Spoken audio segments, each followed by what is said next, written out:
Puti guys oh. Punta kami ng Bisibis Falls. Ang tulay ng Cagsiyay Tres. Cagsiyay Tres na ba to? Lagyo? Ano bang tawag dito? Eduardo, anong barangay na to? Ayun guys, may tulay oh. Pwedeng tumalon. Woohoo! May pasukan ng putik.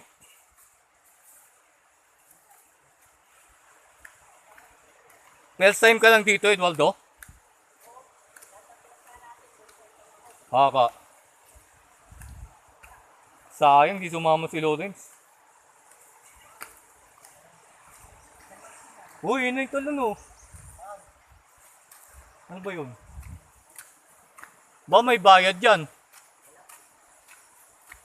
Ito yung nakita ko sa Facebook eh. Oh, ito, nagdaanan oh. Saan pa nadaan?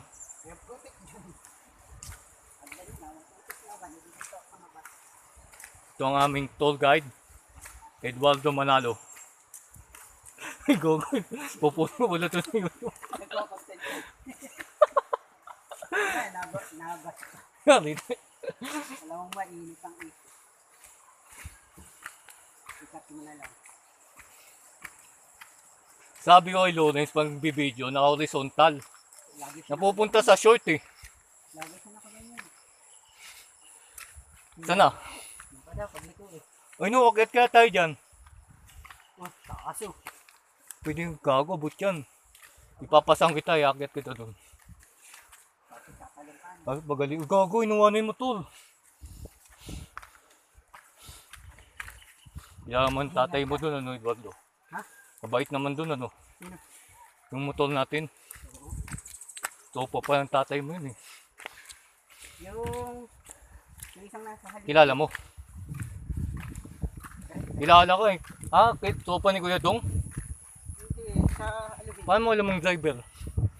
Yung dumaan kaninang maingay ah. Gago, sobra na tayo. Ah, yun ba yun? Yung maingay? Yung ng tricycle. Busa na.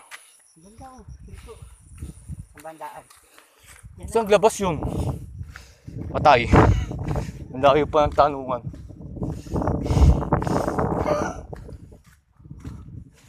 Gago, baka mali tayo ng ano. Nakita mo ba? Ayan guys, pasok namin ng BCB.